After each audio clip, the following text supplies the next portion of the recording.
L'origine de la famille Aishi est bien plus ancienne et mystérieuse que ce que beaucoup imaginent. Tout commence avec la matriarche de la famille, un personnage connu sous les noms de Beldere-chan ou précurseur Aishi. Son véritable nom n'a jamais été révélé. Elle est née en 1779 en Roumanie, sous un autre nom de famille et sans aucune particularité apparente. En 1795, alors qu'elle a seulement 16 ans, elle rencontre celui qui deviendra son senpai, Issei. Elle tombera immédiatement amoureuse de lui. Selon l'histoire, c'est une inconnue qui informe Issei des sentiments de Beldere. Et celui-ci décide d'accepter son amour. 2 ans plus tard, en 1797, les deux jeunes amoureux commencent officiellement leur relation et prennent une décision qui changera leur destin. Quitter la Roumanie pour s'installer au Japon. Leur amour était sincère et réciproque, mais leur situation a également renforcé leur lien. Arrivés dans un pays dont ils ne parlaient pas la langue, sans famille ni repère, ils n'avaient pratiquement personne d'autre sur qui compter. Peu à peu, ils deviennent totalement dépendants l'un de l'autre, jusqu'à devenir inséparables et finalement partenaires pour la vie. À leur arrivée, un autre problème apparaît. Les habitants japonais ne parviennent pas à prononcer le nom d'origine de Beldere. Certaines lettres de son nom n'existent même pas dans l'alphabet japonais. Elle adopte donc une version japonisée de son prénom, ainsi qu'un nouveau nom de famille, Aishi. Fait intéressant, vu qu'on ne connaît pas le véritable nom de famille de Beldere, je me suis amusée à traduire le nom de famille Aishi en langue roumaine. Ça donne donc Lubre, Dragan ou encore Lubescu. Peu après leur installation au Japon, Beldere et Issei sauvent une jeune femme qui était attaquée par un monstre. Cette femme sera Bokkotsuko, le personnage que l'on retrouve plus tard en train de vendre des ramen à Ayano dans le mode 22X. C'est d'ailleurs en mangeant le ramen Origine que Bokkotsuko nous dit qu'avec ce dernier, on fera un beau rêve. C'est en effet avec ce ramen qu'on voit l'histoire de Beldere et l'origine des Aishi sous forme d'un scénario bleuté. Après avoir été sauvés, Bokkotsuko leur parle d'académies spécialisées dans la chasse aux monstres. En tant que démon pacifiste allié aux humains, elle décide de les aider et les conduit jusqu'à l'une de ces académies. Cette même année, Beldere rencontre ce que l'on pourrait appeler sa propre Info-chan, une enseignante de l'académie qui l'informe qu'Issei a été blessé, kidnappé par un démon et même emmené dans un château. Elle lui donne alors sa localisation et sans hésiter, Beldere part sauver son mari. Une fois arrivée au château, elle croise une mystérieuse femme nommée Harumi qui prétend vouloir l'aider à infiltrer les lieux. Grâce à elle, Beldere réussit à entrer. À l'intérieur, elle doit affronter de nombreux gardiens, des créatures hostiles chargées de protéger le château. Grâce à ses compétences, elle les élimine un à un. Mais un nouvel obstacle apparaît. Harumi révèle ses véritables intentions. Elle était en réalité alliée au démon responsable de l'enlèvement d'Issei. Toutes deux avaient un intérêt particulier pour lui. Un combat éclate alors entre les deux femmes. Heureusement, Beldere finit par vaincre Harumi, comme elle l'avait fait avec tous les autres ennemis auparavant. Elle atteint enfin la salle principale du château et découvre l'identité du démon qui a kidnappé Issei. Il s'agit de Madame Basu, qui sera plus tard la mère d'Inkyu et Sakyo Basu. Avant d'être vaincue, Madame Basu lance cependant une terrible malédiction sur toute la descendance de Beldere. Cette malédiction deviendra plus tard connue sous le nom de Condition Aishi. À ce moment-là, Beldere ne semble pas prendre cette menace au sérieux. Elle sauve Issei et quitte les lieux. Mais elle sait probablement que Madame Basu n'est pas réellement morte. Pour empêcher son retour, elle décide alors de l'emprisonner sous l'académie.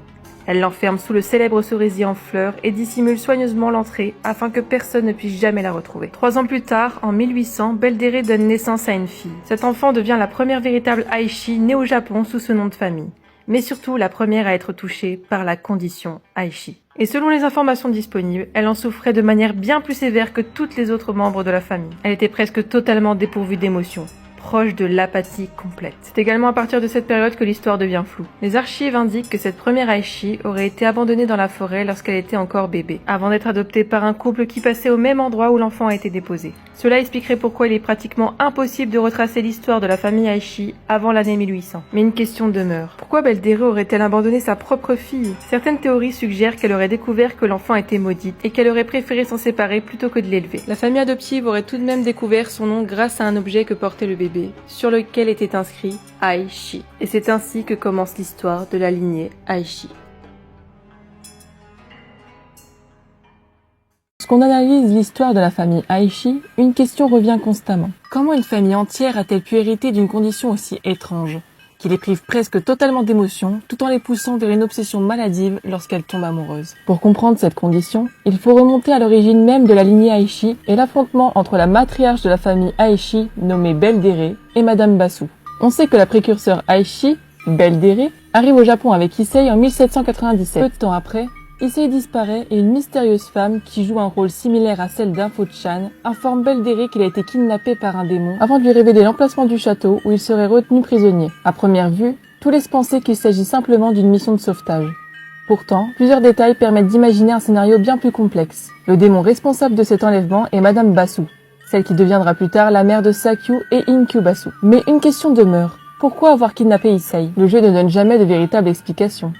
Et si ce n'était pas un simple enlèvement? Des siècles plus tard, Sakyu Basu possède une mystérieuse bague. Lorsque le joueur la porte près du cerisier où Madame Basu est emprisonnée, une voix inconnue réagit immédiatement en reconnaissant cet objet. Aujourd'hui, nous savons que Madame Basu repose justement sous cet arbre, enfermée depuis presque 200 ans par la précurseur Aishi. Cette réaction soulève plusieurs questions. Pourquoi reconnaît-elle cette bague? Deux possibilités existent. La première est que cette bague appartenait autrefois à Madame Basu. Mais une seconde hypothèse est encore plus intéressante. Cette bague aurait pu lui être offerte par quelqu'un. Et si cette personne était Issei? L'emplacement choisi pour emprisonner Madame Basu rend cette idée encore plus intrigante. Elle est enfermée sous l'arbre des confessions, un lieu dont la symbolique est entièrement liée à l'amour. Dans Yandere Simulator, cet arbre est précisément l'endroit où les élèves déclarent leurs sentiments à la personne qu'ils aiment. Il serait étonnant qu'un démon lié à une histoire d'amour tragique soit emprisonné précisément sous cet arbre par simple hasard. À partir de là, une autre théorie prend forme. Et si Issei entretenait une relation secrète avec Madame Basu? Peut-être que cette relation existait même avant son arrivée au Japon. Peut-être est-elle née après son installation. Dans tous les cas, Madame Basu aurait développé de véritables sentiments pour lui. Cela expliquerait pourquoi elle l'emmène dans son château. Non pas pour le tuer, mais pour le garder auprès d'elle. Cette théorie donne également un tout autre sens au rôle de l'Info-chan de 1797. Depuis toujours, les différents personnages qui remplissent le rôle d'Info-chan semblent aider les protagonistes à éliminer leurs rivales. Pourtant, leur véritable motivation reste inconnue. Elles semblent toujours obtenir quelque chose en échange de leur aide, comme si elles poursuivaient leur propre objectif. Il est donc possible que l'Info-chan de cette époque ait découvert la relation entre Issei et Madame Basu. Surtout si on se souvient que notre Info-chan actuel suit notre rivale et nous donne ensuite les informations nécessaires pour l'éliminer. Convaincue de sauver l'homme qu'elle aime, elle n'a aucune raison de remettre en question ce qu'on lui a raconté. Le combat se termine par la victoire de Beldere. À l'aide d'une arme nommée le briseur de cœur, elle transperce Madame Basu au niveau du cœur, avant de l'emprisonner sur l'arbre des confessions. Le choix de cette arme est lui aussi extrêmement symbolique. Elle ne l'appelle pas simplement une épée ou une lance, elle l'appelle briseur de cœur. Et c'est précisément dans le cœur de Madame Basu qu'elle est plantée. Avant d'être enfermée pour l'éternité, Madame Basu lance alors une malédiction sur toute la descendance de Beldere. Même si cette théorie est correcte, cette malédiction prend un tout autre sens. Elle ne cherche pas simplement à punir une ennemie, elle condamne toute sa lignée à subir exactement la même souffrance qu'elle. Puisqu'on lui a arraché l'homme qu'elle aimait, plus aucune descendante de Beldere ne pourrait jamais connaître un amour normal. Chaque Aishi naîtra privée d'émotions, incapable de ressentir pleinement la joie, la tristesse ou l'affection. Puis lorsqu'elle rencontrera enfin une personne capable de remplir ce vide, cet amour ne pourra jamais être sain. Il deviendra immédiatement une obsession, une dépendance, une fixation absolue. Les Aishi ne protégeraient donc pas leur senpai uniquement parce qu'elles sont folles. Elles seraient victimes d'une malédiction conçue pour transformer le plus beau des sentiments en la pire des prisons. Et c'est peut-être là toute l'ironie de la vengeance de Madame Basu. Elle n'a pas condamné les Aishi à ne jamais aimer. Elle les a condamnés à aimer tellement fort que cet amour détruit systématiquement leur vie, comme le sien a détruit la sienne. L'histoire de la première Aishi est sans doute l'une des plus tragiques de tout le lore de Yandere Simulator. Tout commence en l'an 1800. Lorsqu'une petite fille est abandonnée dans une forêt quelques instants seulement après sa naissance. La seule chose laissée avec elle est un petit morceau de bois sur lequel sont gravés les caractères Aishi. Personne ne sait qui l'a déposé là ni pourquoi, mais ce simple morceau de bois deviendra son identité pour le reste de sa vie. C'est un couple nommé Jiro et Ume qui la découvre par hasard dans la forêt. Depuis des années, ils rêvaient d'avoir un enfant, mais ils étaient malheureusement incapables d'en concevoir un. En trouvant ce nourrisson abandonné au milieu des bois, ils ont l'impression que le destin leur ouvre enfin ce qu'ils attendaient depuis si longtemps. Pourtant, dès les premiers instants, ils remarquent quelque chose de déroutant. Là où n'importe quel bébé aurait pleuré, paniqué ou réclamé de l'attention, cette petite fille reste parfaitement silencieuse. Elle ne semble ni heureuse, ni triste, ni même inquiète. Son regard est vide, comme si elle observait le monde sans vraiment en faire partie. Malgré cette étrange première impression, Jiro et Ume décident de l'adopter et de l'élever comme leur propre fille. Ils lui donnent le nom inscrit sur le morceau de bois. Aishi. Ils sont persuadés qu'avec suffisamment d'amour, cet enfant finira par s'ouvrir au monde. Mais les années passent et rien ne change. Peu importe les efforts qu'ils font pour la rendre heureuse, Aishi ne sourit jamais. Elle ne pleure jamais non plus. Elle ne se met jamais en colère, ne montre jamais de peur et ne semble éprouver aucune joie. C'est comme si elle traversait son existence sans jamais réellement la vivre. À mesure qu'elle grandit, cette différence devient impossible à ignorer. Les autres enfants du village commencent par se moquer d'elle, mais ils abandonnent rapidement. Comment blesser quelqu'un qui ne réagit jamais? Comment intimider une personne incapable d'exprimer la moindre émotion? Ce qui était d'abord de la moquerie se transforme peu à peu en malaise, puis en peur. Les habitants finissent par considérer Aichi comme une enfant étrange, presque inhumaine, et elle devient progressivement une véritable paria au sein de son propre village. Pourtant, Aichi ne semble jamais souffrir de cette solitude. Ce n'est pas qu'elle accepte d'être rejetée, c'est simplement qu'elle ne ressent rien. Les jours passent les uns après les autres dans une monotonie absolue. Elle aide ses parents adoptifs lorsqu'ils lui demandent, accomplit les tâches quotidiennes sans se plaindre, puis retourne à cette existence vide qui lui paraît parfaitement normale. Elle ignore totalement que les autres perçoivent le monde d'une manière complètement différente. Tout bascule le jour où, à l'âge de 18 ans, elle percute accidentellement un jeune homme du village. En ramassant les fruits tombés au sol, leurs mains se touchent brièvement. Ce contact, aussi anodin soit-il, provoque chez Aichi quelque chose qu'elle n'avait encore jamais connu. Pour la première fois de son existence, elle ressent des émotions. Le monde change instantanément. Les couleurs deviennent éclatantes, les sons prennent enfin une véritable signification et chaque sensation lui paraît nouvelle. Le chant des oiseaux ressemble à une mélodie, la chaleur du soleil devient agréable et même le simple contact de ses vêtements contre sa peau lui procure un sentiment de réconfort. En l'espace de quelques secondes, elle découvre au bout de 18 ans d'existence ce que c'est d'être une véritable humaine. Cette révélation est aussi merveilleuse que douloureuse. Elle comprend soudainement que pendant 18 ans, elle est passée à côté de la vie. Là où les autres voyaient un monde rempli de beauté, elle ne voyait qu'un décor vide. Là où les autres ressentaient de la joie, de la tristesse ou de l'affection, elle ne ressentait absolument rien. Toute son existence n'avait été qu'un immense vide. Elle cherche immédiatement une explication. Pourquoi maintenant? Pourquoi après toutes ces années? En levant les yeux vers le jeune homme, elle comprend instinctivement que c'est lui qui a provoqué ce changement. Sans même savoir comment, elle est persuadée que sa présence est la seule chose capable de lui faire ressentir toutes ses émotions qu'elle croyait inexistantes. Mais ce bonheur ne dure que quelques instants. Lorsque le jeune homme s'éloigne, les couleurs commencent déjà à disparaître. Les sons redeviennent fades, les sensations s'effacent et ce vide qu'elle connaissait si bien reprend progressivement sa place. Elle réalise alors que sa capacité à ressentir le monde dépend entièrement de la proximité de cet homme. Tant qu'il est près d'elle, elle se sent vivante. Lorsqu'il disparaît, elle retourne immédiatement dans ce néant émotionnel qui l'a accompagnée toute sa vie. À partir de cet instant, il ne s'agit plus seulement d'un coup de foudre. Pour Aichi, ce jeune homme devient littéralement sa seule raison d'exister. Il est la seule personne capable de lui offrir ce qu'elle n'a jamais connu pendant 18 longues années, la possibilité de vivre comme une personne normale. Puis elle le voit rejoindre une autre femme. Elle ignore totalement qui elle est. Une amie, une sœur, une fiancée, cela n'a finalement aucune importance. Une seule pensée s'impose immédiatement dans son esprit. Si cette personne risque de lui enlever le seul être capable de donner un sens à sa vie, alors elle doit disparaître. C'est ainsi que commencent les premiers meurtres de la famille Aichi. Pendant plusieurs semaines, les jeunes femmes qui gravitent autour de ce garçon disparaissent les unes après les autres. Les villages sombrent dans la peur et les habitants sont persuadés d'être victimes d'une malédiction. Personne ne soupçonne Aichi. À la place, tout commence à accuser le jeune homme. Ceux qui restent à ses côtés meurent les uns après les autres, jusqu'à ce qu'il soit complètement rejeté par son propre village. Isolé, détesté et persuadé d'être responsable de tous ces drames, il finit par perdre tout espoir. C'est précisément à ce moment qu'Aichi vient lui avouer ses sentiments. Elle lui explique qu'elle est différente, qu'elle ne comprend pas ce qui lui arrive, et que sa simple présence transforme son monde vide en un monde rempli de lumière. Dans un moment où plus personne ne veut de lui, cette déclaration devient le seul réconfort qui lui reste. Il accepte alors son amour, sans imaginer un seul instant que celle qui le console est aussi à l'origine de tous les malheurs qui l'ont conduit jusque-là. Avec cette première Aichi, on comprend enfin ce qu'est réellement la condition Aichi. Ce n'est pas simplement une obsession amoureuse. C'est l'histoire d'une personne qui a grandi privée de toute émotion, qui découvre soudainement ce que signifie réellement vivre, puis qui comprend qu'une seule personne est capable de maintenir cette sensation en vie. À partir de cet instant, perdre cette personne ne signifie pas seulement perdre un être aimé. Cela signifie retourner dans le vide absolu. Et c'est précisément cette peur qui transforme l'amour des Aichi en une obsession capable de les pousser à commettre les pires atrocités. Mais aussi tragique que soit l'histoire de cette première Aichi, ce n'est finalement que le début. Pour réellement comprendre jusqu'où cette malédiction est capable de transformer une personne, il faut s'intéresser à sa fille aînée, Anaïki. C'est à travers son histoire que l'on réalise véritablement toute l'étendue et la gravité de la condition Aichi, et pourquoi cette malédiction va marquer chaque génération de cette famille pendant plus de 2 siècles.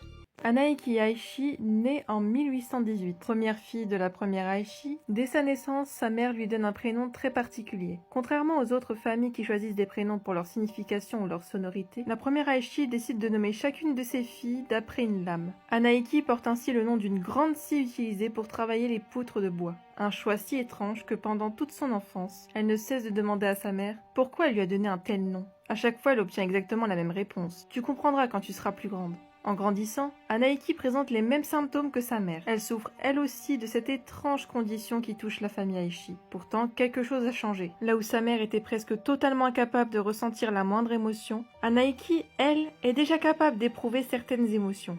La condition Aichi semble donc s'être légèrement affaiblie en passant à la génération suivante. La malédiction est toujours présente, mais elle ne se manifeste plus exactement de la même manière. Sa mère lui a expliqué que cette maladie n'a qu'un seul remède, l'amour. Un jour, elle rencontrera un homme qui changera tout.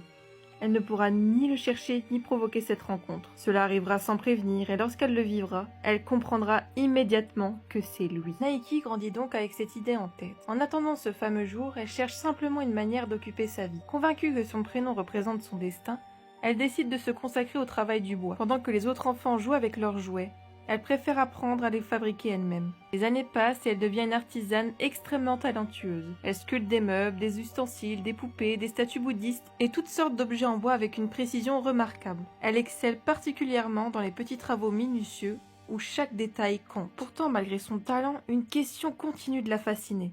Puisqu'elle porte le nom d'une scie utilisée sur les chantiers, elle veut savoir ce que l'on ressent en utilisant cet outil. Même si à l'époque ce travail est réservé presque exclusivement aux hommes et qu'il demande une force physique considérable, elle décide de l'apprendre. Contre toute attente, elle adore cet entraînement. Chaque jour, elle repousse un peu plus ses limites. Plus elle utilise cette scie, plus elle remarque ses défauts. À ses yeux, l'outil pourrait être beaucoup plus efficace.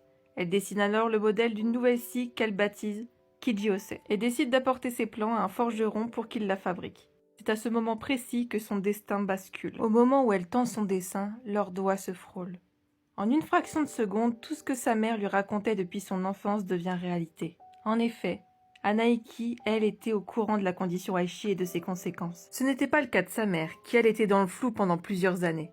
Elle comprend immédiatement que c'est exactement ce que sa mère avait ressenti des années plus tôt en rencontrant son propre senpai.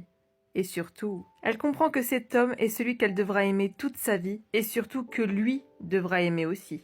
Il n'a pas le choix. Submergée par cette avalanche d'émotions, Anaiki préfère quitter rapidement la forge, non pas parce qu'elle ne veut plus voir cet homme, mais au contraire parce qu'elle ressent déjà beaucoup trop de choses pour être capable de réfléchir correctement. À partir de ce jour, elle commence à l'observer discrètement. Au début, elle veut simplement apprendre à le connaître, mais très rapidement, son attention se porte sur un détail bien précis, les femmes qui gravitent autour de lui. Et malheureusement pour elle, elles sont nombreuses.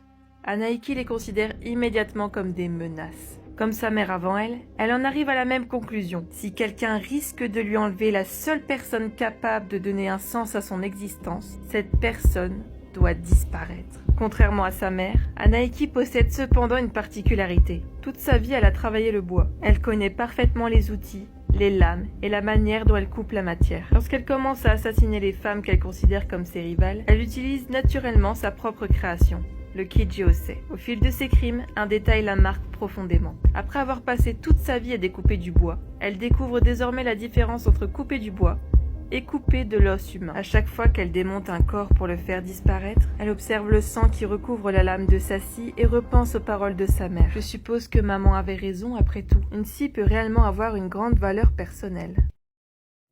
C'est avec Anaiki qu'on réalise à quel point la condition Aichi évolue au fil des générations. La première Aichi découvrait les émotions pour la toute première fois et agissait presque uniquement par instinct. Anaiki, elle, ressent déjà davantage de choses avant même de rencontrer son senpai. Pourtant, dès qu'elle tombe amoureuse, la conclusion reste exactement la même. Son amour devient une obsession, et cette obsession l'amène une nouvelle fois à tuer toutes celles qu'elle considère comme des obstacles. Avec Sameba Aichi, née en 1836, on découvre une autre facette de la condition Aichi. Si l'on pouvait penser avec Anaiki que la malédiction s'était progressivement atténuée au fil des générations, l'histoire de Sameba montre qu'elle reste tout aussi destructrice. La différence, c'est que cette fois, ce n'est pas l'obsession qui est mise en avant. Dès son plus jeune âge, Sameba ressent ce vide permanent qui caractérise toutes les femmes de la famille Aichi. Ce n'est pas une simple tristesse, mais l'impression qu'il manque quelque chose d'essentiel à son existence. Sa mère Anaiki et sa grand-mère lui répètent sans cesse que ce sentiment disparaîtra un jour, mais seulement lorsqu'elle rencontrera celui qui lui est destiné. Elle ne lui parle pas d'un amour ordinaire, mais d'un véritable remède. Pour elle, cette rencontre est la seule chose capable de guérir la condition Aichi. En attendant ce jour, Sameba cherche un moyen de donner un sens à sa vie. Contrairement à sa mère, passionnée par le travail du bois, elle se découvre un talent pour le textile. Elle passe son temps à filer la laine, tisser des étoffes, tricoter et coudre. Chaque nouvelle technique devient une manière d'occuper son esprit et d'oublier ne serait-ce qu'un instant cette sensation de vide qui ne la quitte jamais. Puis arrive enfin le jour dont sa famille lui parlait depuis toujours. Sameba rencontre un homme. Dès l'instant où elle le voit, tout change. Comme pour sa mère et sa grand-mère avant elle, ce manque permanent disparaît instantanément. Elle ressent enfin des émotions qu'elle n'avait jamais connues et comprend immédiatement que cet homme est son âme sœur. À ses yeux, il n'existe plus aucun doute. Elle passera le reste de sa vie avec lui. Comme tous les autres senpai, cet homme est très apprécié. Plusieurs femmes cherchent également à attirer son attention. Contrairement à la première Aishi qui aurait dû apprendre seule comment protéger son senpai, Sameba a grandi dans une famille où cette réalité est devenue une tradition. Sa mère et sa grand-mère l'ont préparée à cette éventualité depuis son enfance. Elles lui ont appris comment tuer discrètement, comment faire disparaître un corps et surtout comment ne jamais attirer les soupçons. Pour elle, c'est comme apprendre à marcher, lire ou écrire. C'est simplement une enfance normale chez les Aishi. Grâce à cet enseignement, Sameba élimine chacune de ses rivales avec une précision presque artistique. De la même manière qu'elle tisse des tapisseries, elle construit méthodiquement son avenir auprès de l'homme qu'elle aime. Une fois toutes les rivales écartées, elle trouve enfin le courage de lui avouer ses sentiments. Au même moment, cet homme traverse une période extrêmement difficile. Les mystérieuses disparitions de nombreuses femmes de son entourage l'ont profondément marqué. Il est perdu, inquiet et cherche désespérément quelqu'un auprès de qui trouver du réconfort. Sameba devient cette personne. Il accepte ses sentiments, l'épouse et ne découvrira jamais que la femme qui l'a sauvé de sa solitude est également responsable de toutes les disparitions qui ont bouleversé sa vie. Pendant un temps, Sameba obtient enfin ce qu'elle désirait depuis toujours. Elle connaît le bonheur, fonde une famille et donne naissance à une petite fille. Mais cette période heureuse ne dure pas. Peu après le premier anniversaire de leur enfant, son mari tombe soudainement malade et meurt. En un instant, tout ce qui donnait un sens à son existence disparaît. La condition Aishi reprend immédiatement le dessus. Le vide qu'elle ressentait avant leur rencontre revient avec une violence encore plus grande. Sameba comprend aussitôt qu'elle devra vivre le reste de sa vie dans cet état. Incapable d'imaginer une telle souffrance, elle prend un couteau et s'apprête à mettre fin à ses souffrances. Le plus frappant dans cette scène est sans doute la réaction de sa mère et sa grand-mère. Elles ne cherchent même pas à l'arrêter. Non pas parce qu'elles ne l'aiment pas, mais parce qu'elles comprennent exactement ce qu'elle ressent. Toutes deux ont connu ce vide avant de rencontrer leur senpai. Elles savent qu'une fois cette lumière éteinte, la douleur devient presque insupportable. Elles ne peuvent donc pas lui reprocher de préférer mourir plutôt que de continuer à vivre ainsi. Au moment où Sameba s'apprête à passer à l'acte, un bruit la ramène à la réalité. Sa petite fille se met à pleurer. Elle comprend alors qu'en mourant aujourd'hui, elle laisserait son enfant complètement orpheline. Elle baisse sa lame. Après tout, même si sa fille ne peut pas combler son vide profond, elle est tout ce qui reste sur terre de son tendre senpai. Malheureusement, ce choix ne signifie pas qu'elle retrouve goût à la vie. À partir de ce jour, Sameba n'est plus que l'ombre d'elle-même. Elle s'occupe de sa fille avec dévouement, mais tout le reste disparaît. Pour ne jamais laisser son esprit replonger dans la douleur, elle s'impose un rythme de travail incessant. Elle file la laine, coud, tricote, tisse des étoffes, puis recommence encore et encore. Dès qu'elle termine un ouvrage, elle en recommence un nouveau. Non pas par passion, mais parce que s'arrêter quelques instants signifierait laisser revenir le souvenir de son mari. Petit à petit, Sameba cesse réellement de vivre. Elle devient une machine. Ses journées se résument à travailler, élever sa fille et recommencer inlassablement les mêmes gestes. L'histoire de Sameba est probablement l'une des plus tragiques de toute la lignée Aishi. Pour la première fois, on comprend que la condition Aishi ne détruit pas seulement des vies avant que les Aishi rencontrent leur senpai. Elle continue de les condamner même après avoir trouvé l'amour. Car si perdre son senpai signifie retrouver ce vide qui les a hantés toute leur enfance, alors pour une Aishi, survivre à la mort de l'homme qu'elle aime est parfois une épreuve encore plus terrible que de ne jamais l'avoir rencontré.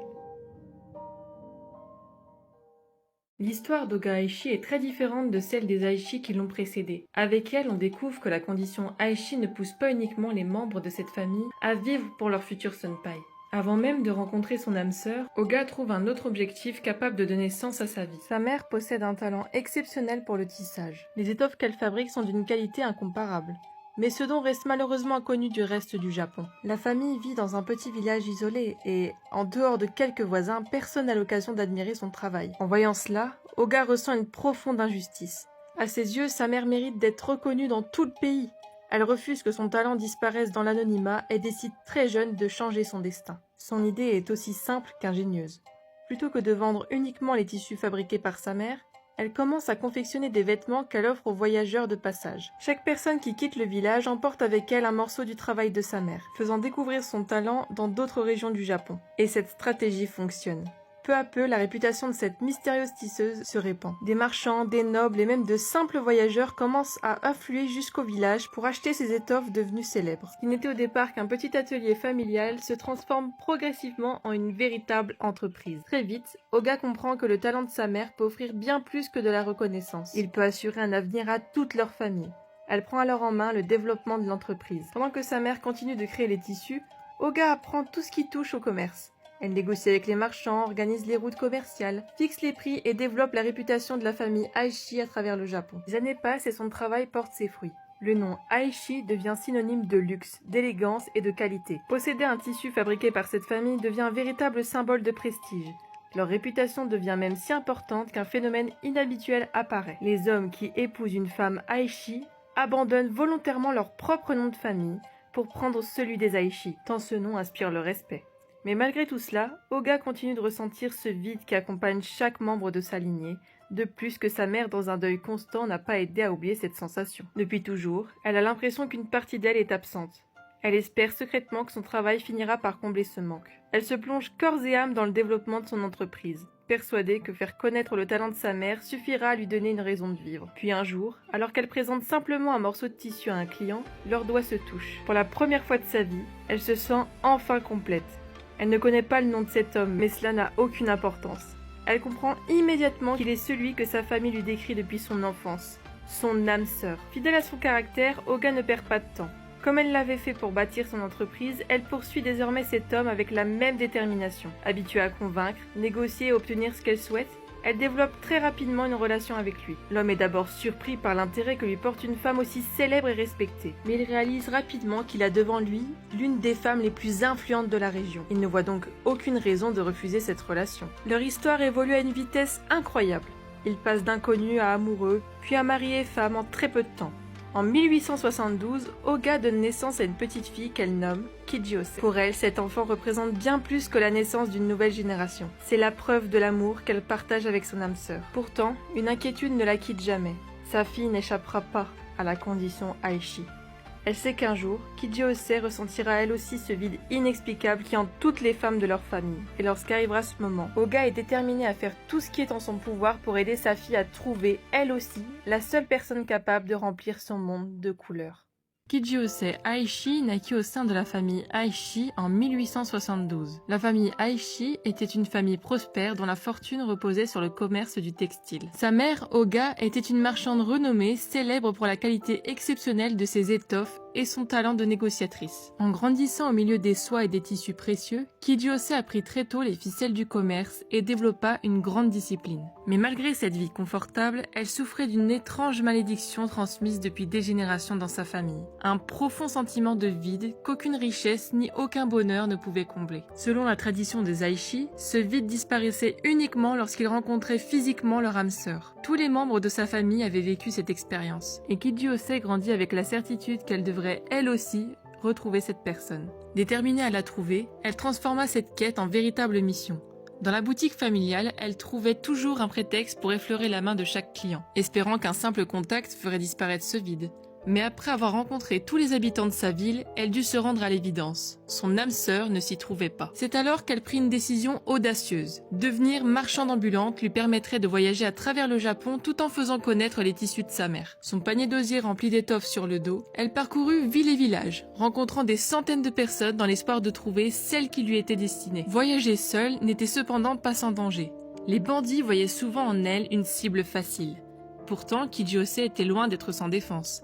Formée depuis l'enfance aux techniques de combat de sa famille, elle cachait une lame dans sa canne et savait parfaitement se protéger. À chaque attaque, ce n'était jamais son sang qui était versé. Après près d'une année de voyage, son destin bascula enfin. En servant un marchand, leurs mains se touchèrent. En un instant, le vide qui l'avait accompagné toute sa vie disparut. Le monde sembla plus lumineux, les couleurs plus éclatantes et son cœur comprit immédiatement qu'elle venait de rencontrer son âme sœur. Fort des enseignements de sa mère et de la réputation grandissante de la famille Aishi, elle entreprit de le séduire. Leur relation évolua rapidement et ils finirent par se marier. En 1890, Kijose donna naissance à des jumelles, Kugi et Iki. Si cette naissance fut une immense joie, elle savait également qu'elle leur transmettrait la malédiction des Aishi. Elles grandiraient elles aussi avec ce vide impossible à expliquer, jusqu'au jour où ils rencontreraient leur propre âme sœur. Consciente de ce destin, Kijose décida de leur enseigner tout ce qu'elle avait appris au cours de sa vie afin qu'un jour, elles aussi soient capables de retrouver la personne qui mettrait fin à la malédiction de leur famille.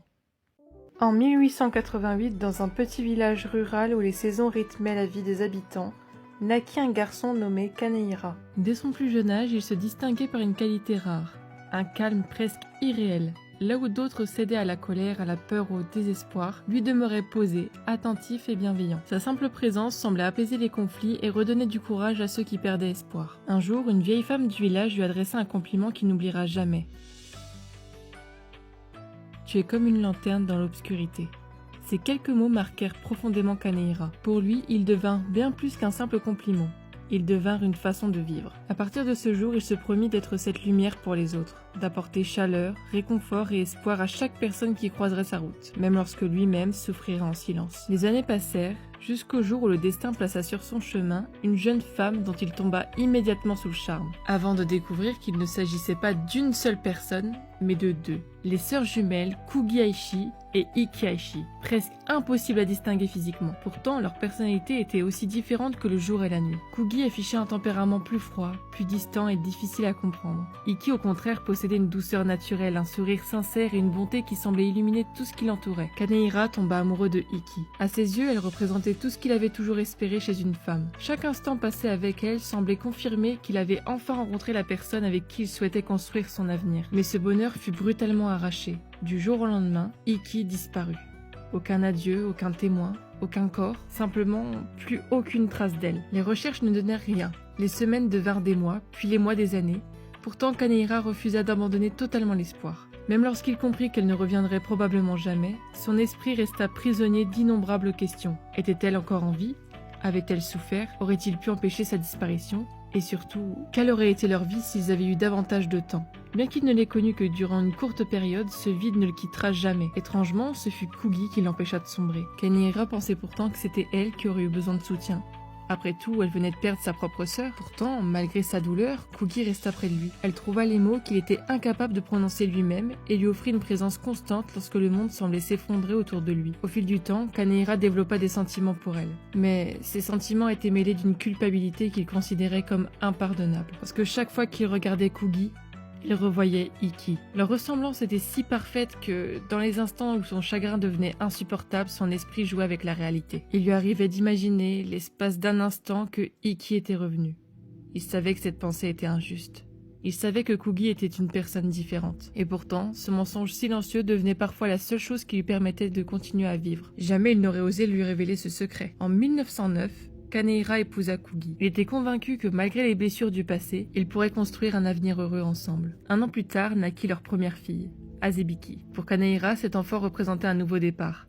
Dès le premier regard, il ressentit un amour immense pour elle. Il passait le moindre instant libre à jouer avec elle, à la protéger, à lui raconter des histoires. Azebiki devint rapidement le centre de son univers. Mais quelque chose n'allait pas. Kugi semblait incapable de lui partager cet amour. Elle accomplissait son rôle de mère, mais sans affection. Son regard restait vide, ses gestes mécaniques. Plus Azebiki grandissait, plus cette distance devenait évidente. Kaneira tenta discrètement de compenser ce manque. Sans jamais critiquer ouvertement son épouse, il redoublait d'attention envers sa fille afin qu'elle ne ressente jamais ce vide. Il souffrait en silence. Car Kaneira n'était pas un homme qui aimait les disputes. Il préférait porter seul le poids de ses inquiétudes plutôt que de risquer de briser la paix de son foyer. Puis en 1919, leur seconde fille vint au monde. Et ce jour-là, quelque chose changea chez Kugi. Pour la première fois depuis longtemps, Kaneira aperçut chez elle une véritable émotion, du soulagement, comme si cet enfant était enfin celui qu'elle attendait depuis toujours. Dès lors, la différence de traitement entre les deux sœurs devint impossible à ignorer. Là où Azebiki recevait froideur et indifférence, Sa cadette obtenait toute l'attention et toute l'affection de leur mère. Cette injustice déchirait Kaneira.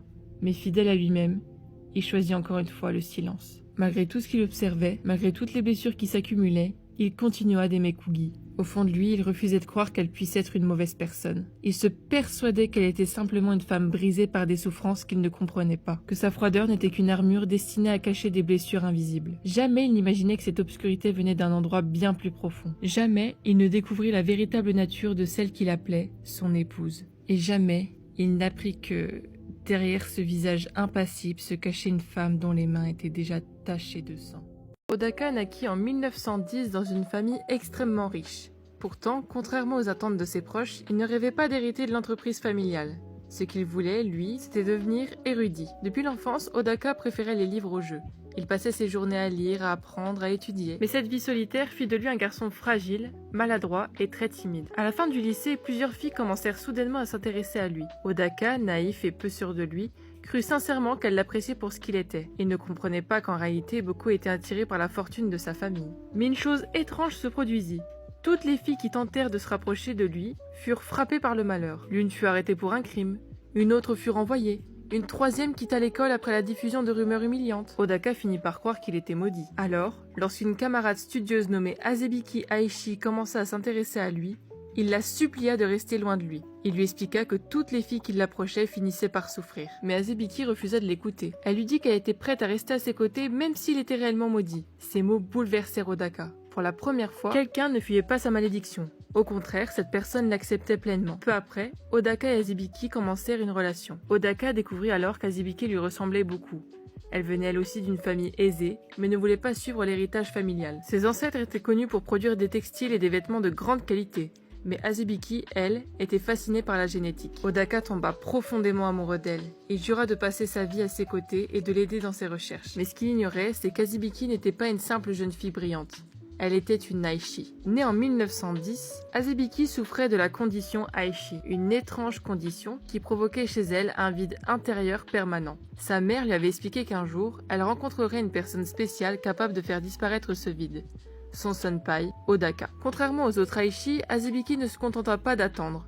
Elle voulut comprendre. Elle interrogea les membres de sa famille, étudia leur expérience, leurs émotions, leurs symptômes et chercha à découvrir si cette condition était une malédiction ou une maladie héréditaire. Ces recherches lui permirent d'établir plusieurs théories. Selon elle, la condition Aishi devenait légèrement moins puissante à chaque génération. Le senpai était toujours une personne plus âgée que l'Aishi, même d'un seul jour. Et plus une Aishi passait d'années auprès de son senpai, plus ses symptômes semblaient diminuer. Azebiki s'intéressa passionnément à la génétique, mais aussi à l'occultisme. Comme la science de son époque ne pouvait pas encore tout expliquer, elle étudia également les légendes, les créatures surnaturelles et les anciennes histoires de monstres qui auraient autrefois ravagé le Japon. Mais malgré son intelligence, Azebiki ne put échapper totalement à sa condition. Lorsqu'elle rencontra Odaka en 1928, elle tenta de résister à l'envie de tuer les filles qui l'approchaient. Elle voulait lui prouver qu'elle n'était pas prisonnière de son sang.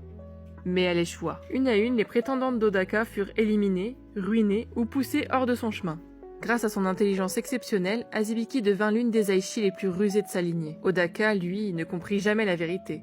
Il passa 70 ans marié à Azebiki, convaincu d'avoir vécu une grande histoire d'amour. En 1998, à l'âge de 88 ans, il mourut en tenant la main de sa femme. Dans ses derniers instants, il la remercia faiblement pour ces 7 décennies passées ensemble. Mais Azebiki semblait ailleurs. Alors qu'il sentait la ville quitter, Odaka crut l'entendre murmurer « C'est étrange, je ne le sens plus. Je crois que mon hypothèse était juste. » Avant qu'il puisse lui demander ce qu'elle voulait dire, les ténèbres l'emportèrent. Azebiki, elle, continua de vivre. Aujourd'hui, à plus de 110 ans, elle est la doyenne de la famille Aishi et l'une des plus grandes sources de connaissances sur leurs conditions. Malgré la mort de son senpai, elle ne semble ni détruite, ni affaiblie. Pour elle, l'explication est simple. Après 70 ans passés auprès de Odaka, les effets du syndrome auraient diminué jusqu'à disparaître totalement. Selon ses calculs, la condition Aishi perdrait environ 5% de sa puissance à chaque génération, puis s'affaiblirait encore avec les années passées auprès de son senpai. Pour Azebiki, Odaka n'était donc pas seulement son mari. Il était aussi son remède. Cette façon froide de parler de l'homme qui l'avait aimé toute sa vie choque certains membres de la famille. D'autres pensent qu'elle n'est plus qu'une vieille femme obsédée par ses calculs, mais tous la respectent. Car Azebiki Aishi reste l'une des rares personnes à avoir consacré toute sa vie à comprendre le mystère de leur sang. Et récemment, une nouvelle Aishi a attiré toute son attention, son arrière-arrière-petite-fille, Ayano. Contrairement aux théories d'Azebiki, Ayano semble souffrir du syndrome plus fortement que les générations précédentes. Pour Azebiki, elle est une anomalie, une exception à toutes les règles qu'elle croyait avoir découvertes. Elle a étudié en profondeur sans jamais réussir à expliquer pourquoi Ayano est différente. Même après plus d'1 siècle de recherche, Azebiki Aishi n'a donc toujours pas percé tous les secrets de sa propre lignée. Hanzo Aishi naquit en 1919 à Kyoto, au Japon. Fils d'un médecin respecté et d'une institutrice, il grandit dans un foyer où la compassion, la discipline et le respect de la vie humaine étaient des valeurs sacrées. Calme, intelligent et profondément empathique, Hanzo excellait en biologie et rêvait de devenir médecin comme son père. Mais à mesure qu'il grandissait, le Japon changeait autour de lui. Dans les écoles, les discours patriotiques, les exercices militaires et la glorification de l'empire japonais devenaient de plus en plus présents. Hanzo, lui, ressentait un profond malaise face à cette idéologie qui contredisait tout ce qu'on lui avait appris. À 16 ans, il commença à aider dans les cliniques de son père. Il y soignait des enfants malades et développa une véritable éthique médicale. Mais peu après ses 18 ans, il fut enrôlé dans l'armée impériale japonaise. Grâce à ses compétences, il fut affecté comme infirmier de combat. En novembre 1937, Hanzo arriva en Chine. Il découvrit une ville ravagée par la guerre. Des bâtiments brûlés, des rues détruites, des civils blessés, trop vieux ou trop faibles pour fuir. On lui avait parlé de victoire et de gloire, mais il ne voyait que souffrance et vie brisée. Face à un civil blessé, Hanzo comprit qu'il ne pouvait pas rester passif. Même si aider l'ennemi était considéré comme une trahison, il vola des bandages, de l'antiseptique et des fournitures médicales dans le camp japonais. À la tombée de la nuit, il soigna secrètement des civils chinois et les orienta vers des refuges. Ce soir-là, Hanzo comprit une chose, il ne sera jamais un soldat obéissant aveuglément aux ordres. Son uniforme ne devait pas devenir une excuse pour abandonner son humanité. Peu après, il entendit des soldats discuter de la marche à venir. Ils parlaient des villages qu'ils allaient traverser, des vivres qu'ils prendraient, des habitants qu'ils puniraient, et même des atrocités qu'ils se réjouissaient déjà de commettre. Hanzo sentit son cœur se serrer. Les villages sur leur route n'allaient pas seulement être occupés, ils risquaient d'être détruits. Alors il prit une décision. Chaque fois qu'il le pourrait, il avertirait les villages avant l'arrivée de l'armée japonaise. Il volerait des provisions, ralentirait les soldats et ferait tout pour sauver des vies. Avant l'aube, Hanzo quitta le camp et rejoignit le premier village menacé. Comme il ne parlait presque pas chinois, il utilisa une carte, des gestes et quelques mots appris sur place pour faire comprendre le danger. Il montra l'insigne japonais sur son uniforme, indiqua la route de l'armée, puis mima la violence et la fuite. Les villageois comprirent peu à peu. Ils rassemblèrent leurs enfants, leurs affaires et quittèrent le village avant l'arrivée des soldats. Mais alors qu'Hanzo pensait avoir réussi, une voix japonaise derrière lui demandait ce qu'il était en train de faire. Hanzo se retourna, glacé. Un soldat japonais se tenait là, fusil en bandoulière, le visage presque entièrement caché par sa casquette. Hanzo crut que sa fin était arrivée. Pourtant, au lieu de mentir, il avoua tout. Il expliqua qu'il refusait de participer aux crimes de l'armée et qu'il voulait sauver autant d'innocents que possible. Le soldat l'écouta sans émotion, puis d'une voix calme, il lui répondit qu'il allait se faire tuer s'il continuait comme ça. Mais s'il refusait de s'arrêter, alors il allait l'aider. Ce soldat disait s'appeler Sato. À partir de ce jour, Hanzo et Sato agirent ensemble. Hanzo avertissait les villages, soignait les civils et sabotait discrètement l'armée japonaise. Sato le couvrait, détournait les soupçons et lui fournissait des informations précieuses. Son comportement était étrange. Froid, parfois inquiétant, mais son aide était indispensable. Pendant près d'1 mois, Hanzo réussit à sauver de nombreuses vies. Il apprit des mots de chinois, gagna en audace et ralentit la progression de son propre camp. Mais un matin, il fut découvert. Des soldats l'attrapèrent, le frappèrent violemment et le traînèrent au centre du camp. Il n'y eut ni procès, ni défense. Hanzo fut placé devant une tranchée, les mains liées, face à un peloton d'exécution. Il ferma les yeux, pensant aux vies qu'il avait sauvées. Puis une explosion déchira le camp. La fumée envahit les lieux. Dans le chaos, un camion militaire surgit à toute vitesse. Quelqu'un tira Hanzo à l'intérieur et fonça hors du camp. C'était Sato. Une fois caché dans une forêt, loin des soldats, Sato détacha Hanzo. Encore tremblant, Hanzo lui demanda pourquoi il avait risqué sa vie pour lui. Alors Sato retira sa casquette. Le soldat Sato était en fait Arisa Aishi. Née également à Kyoto, elle avait fréquenté la même école qu'Hanzo. Lorsqu'elle apprit qu'il avait été mobilisé, elle quitta brutalement le Japon pour le suivre, ne laissant derrière elle qu'un simple mot d'adieu à sa famille. Pour rester près de lui, elle avait usurpé l'identité d'un déserteur et s'était fait passer pour un soldat. Contrairement à Hanzo, Arisa n'était pas guidée par la compassion. Elle était une combattante exceptionnelle, froide, dangereuse et presque impossible à égaler. Durant la guerre, elle tua 30 personnes. 25 pendant ses années de guérilla et 5 soldats pour protéger le secret d'Hanzo. Là où Hanzo voulait sauver des vies, Arisa était prête à tuer sans hésiter pour le protéger. Elle l'aimait d'un amour obsessionnel, intense et inquiétant. Hanzo, marqué par la guerre et la manière dont elle l'avait sauvé, interpréta cet attachement comme une forme de romance, sans comprendre pleinement sa véritable nature. Après leur fuite, Hanzo et Arisa poursuivirent leur lutte en Chine.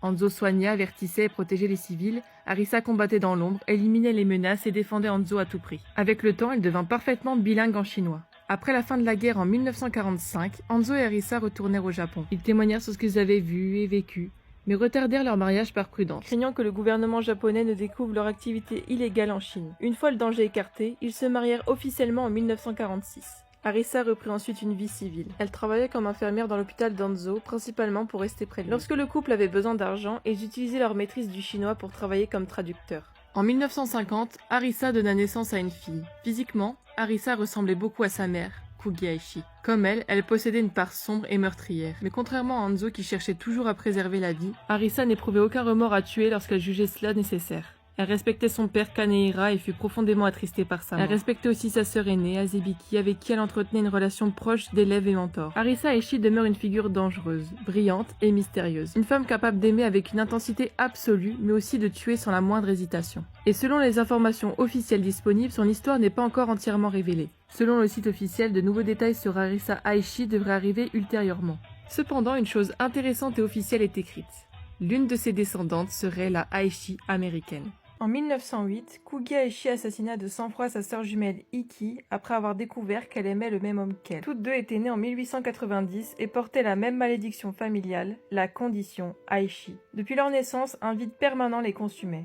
Seule une personne pouvait faire disparaître ce sentiment, leur âme sœur. Pourtant, les deux jumelles étaient totalement différentes. Iki était douce, bienveillante et croyait que chaque conflit pouvait trouver une solution. Kugi, elle, avait grandi avec une conviction bien plus simple. Lorsqu'un obstacle se dresse entre toi et ton âme sœur, tu l'élimines. Puis, elles rencontrèrent le même homme, Kanehira. En sa présence, le vide qui les hantait depuis toujours disparaissait enfin. Mais ce miracle devint rapidement un cauchemar lorsqu'elles réalisèrent qu'elles étaient toutes les deux tombées amoureuses de lui. Iki refusait de perdre l'homme qu'elle aimait, mais elle refusait tout autant de faire du mal à sa propre sœur. Alors elle proposa un compromis. Puisqu'elles étaient jumelles, elles pourraient partager Kanehira. Elles porteraient les mêmes vêtements, la même coiffure, adopteraient la même personnalité devant lui, et pourraient enfin vivre toutes les deux sans ce vide qui les consumait. Kugi écouta sa sœur jusqu'au bout, s'approcha d'elle et lui enfonça lentement sa lame dans la gorge jusqu'à sentir la vie quitter son corps. Après avoir fait disparaître le corps d'Iki et toutes les preuves de son crime, Kugi poursuivit sa vie comme si rien ne s'était passé. Elle épousa Kanehira et donna naissance à 2 filles.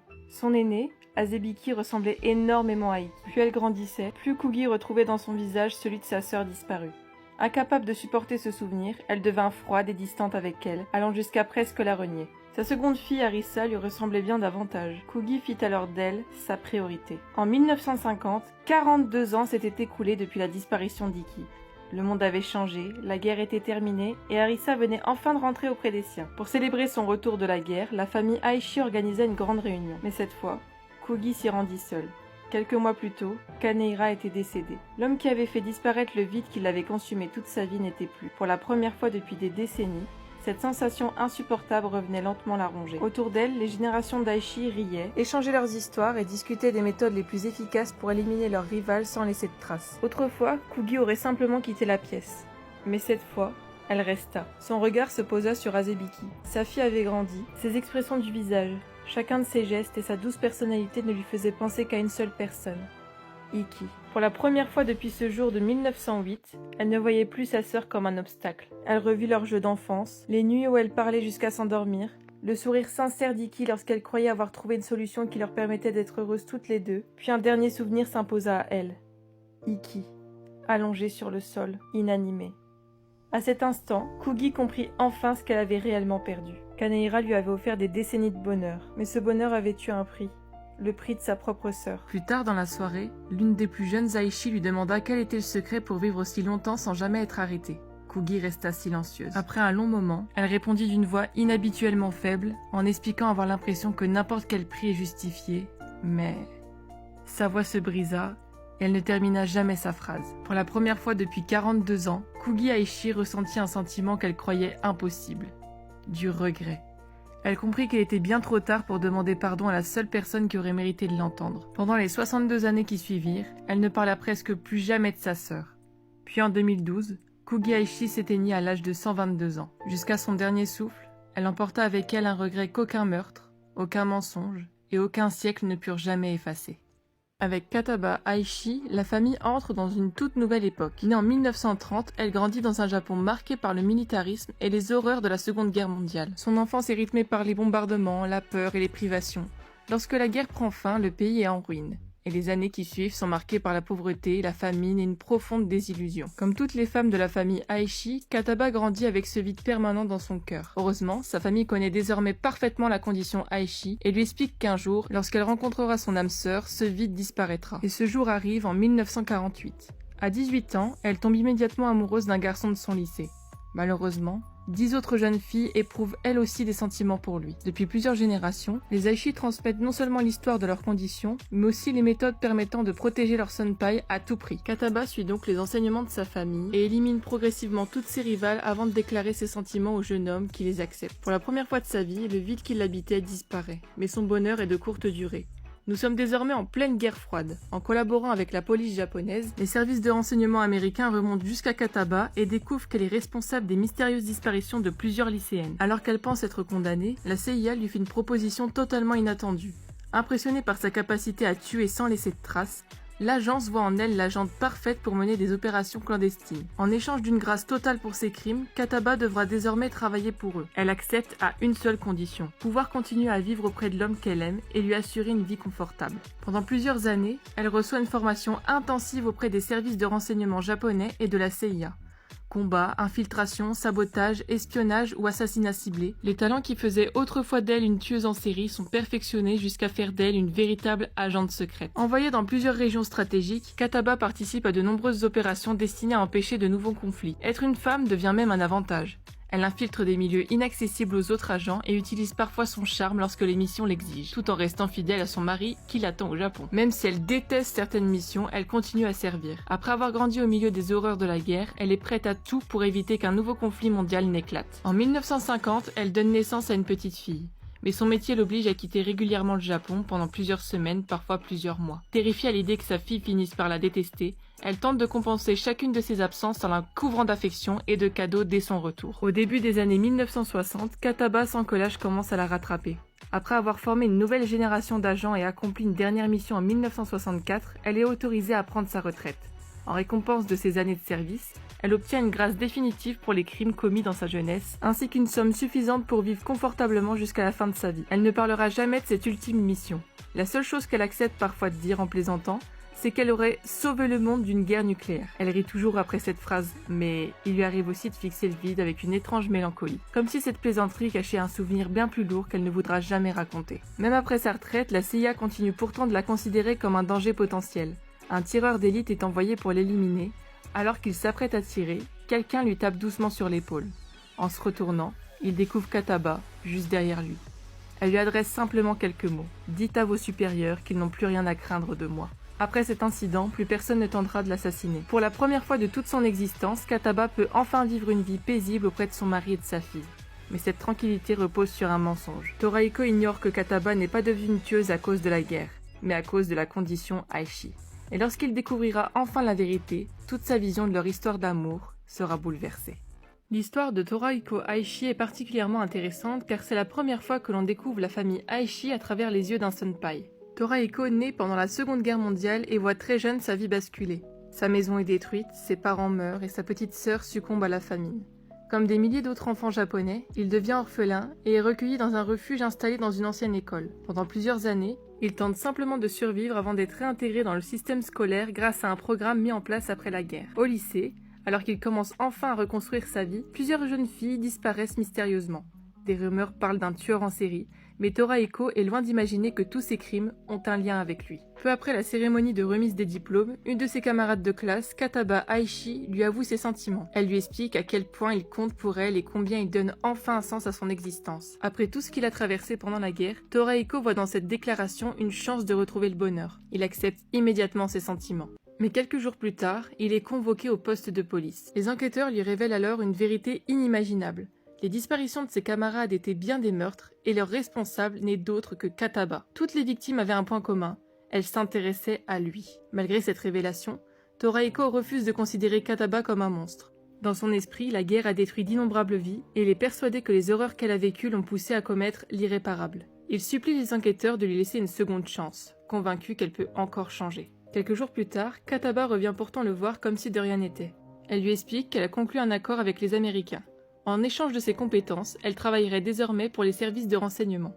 Ses crimes seront pardonnés et ils pourront continuer à vivre ensemble. Pour Torahiko, c'est un véritable miracle. Il croit sincèrement que cette nouvelle vie permettra à Kataba de se racheter. Ils se marient, fondent une famille et donnent naissance à une fille. Mais au fil des années, Torahiko remarque que leur enfant est différente des autres. Les médecins sont incapables d'expliquer son comportement, tandis que Kataba semble déjà connaître la réponse. Pendant longtemps, elle évite le sujet, jusqu'au jour où elle décide enfin de lui révéler le secret de sa famille. Elle lui explique que les femmes Aishi naissent toutes avec une étrange condition qui les prive d'émotion jusqu'à la rencontre de leur senpai. Elle lui avoue surtout que ce n'est pas la guerre qui a fait d'elle une tueuse, c'est la condition Aishi, et leur fille en a hérité. Cette révélation bouleverse complètement Toraiko. Pendant toutes ces années, il s'était convaincu que Kataba était victime de la guerre et qu'elle pouvait être réparée. Il découvre finalement que cette violence existe dans sa famille depuis des générations et que sa propre fille est condamnée à vivre la même épreuve. Il se sent trahi. Toute sa vie repose désormais sur un mensonge. S'il avait connu cette vérité plus tôt, il aurait peut-être fait d'autres choix. Pourtant, malgré la colère, la peur et la déception, il est incapable de quitter Kataba. D'abord parce qu'il sait de quoi elle est capable, mais surtout parce qu'il l'aime toujours. Avec le temps, Toraiko finit par accepter cette réalité, non pas parce qu'il approuve les actes de sa femme, mais parce qu'il comprend qu'elle est prisonnière d'une condition qui la dépasse. Il choisit alors de rester auprès d'elle, de continuer à aimer leur fille et d'affronter malgré lui le destin de la famille Aishi. À travers Toraiko, on comprend que la condition Aishi ne détruit pas seulement les femmes de cette famille. Elle bouleverse également la vie de ceux qui les aiment, forcés d'accepter une vérité qui remet en question tout ce qu'ils pensaient savoir sur la personne avec qui ils ont choisi de passer leur vie. L'histoire de Dozuki Aishi est probablement la plus sombre de toute la lignée Aishi. Contrairement à ses ancêtres qui devaient lutter pour conserver leur senpai, Dozuki n'a jamais appris à faire le moindre effort. Née en 1950 dans une famille extrêmement riche, elle grandit entourée de luxe. Sa mère Kataba est souvent absente à cause de son travail. Mais chaque retour à la maison est marqué par une avalanche de cadeaux, d'attention et de privilèges. Elle ne refuse absolument rien à sa fille. Au fil des années, Dozuki s'habitue à obtenir tout ce qu'elle désire sans jamais avoir à patienter ni à se battre pour l'obtenir. Pourtant, malgré cette vie parfaite en apparence, elle souffre du même mal que toutes les femmes de la famille Aishi, ce vide permanent qui l'empêche de ressentir pleinement la vie. En 1967, alors qu'elle est encore au lycée, elle rencontre enfin celui qui deviendra son senpai. Dès leur premier contact, ce vide disparaît. Comme toutes les Aishi avant elle comprend immédiatement que cet homme est celui avec qui elle est destinée à passer le reste de sa vie. Mais un problème apparaît rapidement. Plusieurs autres filles s'intéressent également à lui. Pour les précédentes générations, cela signifiait élaborer des plans, éliminer des rivales ou manipuler leur entourage. Mais Dozuki, elle, refuse catégoriquement de fournir le moindre effort. Elle a grandi en obtenant tout ce qu'elle voulait grâce à sa mère. Pourquoi ça devrait être différent aujourd'hui ? Elle va donc voir sa mère en pleurant et lui demande simplement de résoudre le problème à sa place. Sa mère, désormais retraitée et disposant d'une immense fortune, réfléchit alors à la solution la plus simple. Puisqu'il est trop compliqué de convaincre ce garçon de tomber amoureux de Dozuki, pourquoi ne pas simplement lui obliger ? Elle imagine alors un plan terrifiant. Faire construire dans le plus grand secret un immense sous-sol sous leur maison. Au Japon, les sous-sols sont extrêmement rares à cause des risques sismiques. Pour éviter d'éveiller les soupçons, les travaux sont réalisés clandestinement par des ouvriers généreusement payés pour ne jamais révéler ce qu'ils ont construit. Après une année entière de travaux, le sous-sol est enfin terminé. Le jeune homme est alors kidnappé. Mais ce qui l'attend est bien pire qu'une simple séquestration. Depuis plusieurs générations, la famille Aishi transmet une méthode de torture psychologique mise au point par l'une de leurs ancêtres. Contrairement à la torture classique, cette technique ne laisse absolument aucune blessure physique. À travers une forme d'hypnose extrêmement poussée, la victime est persuadée qu'elle subit les pires souffrances imaginables. On lui laisse croire un tas de choses innommables, mais aussi l'espoir de s'échapper. Puis cet espoir lui est immédiatement retiré. Jusqu'au jour où il cesse complètement de croire qu'il existe une issue. À cet instant, son esprit est entièrement brisé. Il ne reste plus rien du jeune homme épanoui qu'il était auparavant. Il n'est plus qu'une marionnette, un simple zombie, et c'est exactement ce que souhaitait Dozuki. Elle ne veut pas d'un compagnon. Elle veut juste s'assurer que celui qui l'empêche de sentir ce vide lui appartienne au point de ne plus être maître de lui-même. Au fil du temps, le jeune homme perd tout ce qui faisait de lui un être humain. Lui qui était autrefois joyeux, énergique et plein de vie devient une véritable coquille vide. Il n'exprime plus aucune émotion, ne prend plus aucune initiative et n'accomplit même plus les gestes les plus simples sans qu'on lui dise de le faire. Dozuki finit même par oublier, ou plutôt faire semblant d'oublier son véritable prénom. Elle commence à l'appeler Suraibu, qui signifie littéralement « esclave », et ce nom remplace définitivement son identité. Pour expliquer son état, Dozuki raconte à toute sa famille que son mari a subi une grave lésion cérébrale peu après leur mariage. Elle prétend s'occuper de lui avec dévouement, alors qu'en réalité elle ne fait que le strict nécessaire pour qu'il reste en vie. Pour elle, il n'est rien de plus qu'un médicament vivant destiné à faire disparaître le vide provoqué par la condition Aishi. Grâce à l'immense fortune de sa mère, le couple n'a jamais besoin de travailler. En 1971, Dozuki donne naissance à sa première fille, Ryoba, puis à une seconde en 1976. Pourtant, elle ne s'intéresse presque pas à leur éducation. Elle laisse sa propre mère ainsi que Suraibu s'occuper des enfants pendant qu'elle continue de vivre confortablement sans responsabilité. C'est finalement Ryoba qui grandit en observant le destin tragique de son père. Elle est la seule à éprouver une véritable compassion pour lui. Chaque jour, elle voit un homme privé de sa liberté, de son identité et même de son propre nom. Elle comprend progressivement que celui que tout le monde appelle Suraibu était autrefois un homme normal dont la vie a été détruite par la condition Aishi, ou plutôt par Dozuki Aishi. C'est à ce moment que Ryoba se fait une promesse. Le jour où elle rencontrera son senpai, jamais elle ne brisera son esprit comme sa mère l'a fait. Car contrairement à Dozuki, Ryoba refuse que l'homme qu'elle aime devienne un simple esclave incapable de penser par lui-même. Et c'est cette personne qui va profondément influencer toute l'histoire de Yandere Simulator. Avant de passer à l'histoire de Ryoba Aishi, il est intéressant de se poser une question. Les Aishi sont-elles vraiment des Yandere? Depuis la sortie de Yandere Simulator, une idée revient constamment. Ayano Aishi serait simplement une Yandere. Mais après avoir étudié toute l'histoire de la famille Aishi, je pense que cette affirmation est beaucoup trop simpliste. Pour comprendre la différence, il faut déjà définir ce qu'est une Yandere. Dans la culture japonaise, une Yandere est une personne qui aime de façon tellement excessive qu'elle finit par devenir dangereuse. Son amour se transforme progressivement en obsession, elle devient jalouse, possessive et peut aller jusqu'à tuer pour empêcher qu'on lui enlève la personne qu'elle aime. Les Aishi, elles, fonctionnent complètement différemment. Avant même de rencontrer leur senpai, elles souffrent d'un mal mystérieux appelé la condition Aishi. Depuis leur naissance, elles vivent avec un immense vide émotionnel. Elles ont l'impression qu'il manque quelque chose d'essentiel à leur existence, sans jamais être capables d'expliquer quoi. Puis un jour, elles rencontrent leur senpai. À partir de ce simple contact physique, tout change et une Aishi aura pour unique but de conserver celui qui lui fait ressentir des choses. Pour la première fois de leur vie, elles ont l'impression d'être vivantes. Chez les Yandere, on retrouve tout de suite une notion d'amour. Ce qui, on l'a vu, n'est pas obligatoire chez toutes les Aishi. La condition Aishi est née d'une malédiction lancée par Madame Basu lorsqu'elle est morte à cause d'une Aishi. Retirée de ses droits d'être avec celui qu'elle aime, elle fait en sorte que cette malédiction se lève uniquement grâce au contact d'un senpai.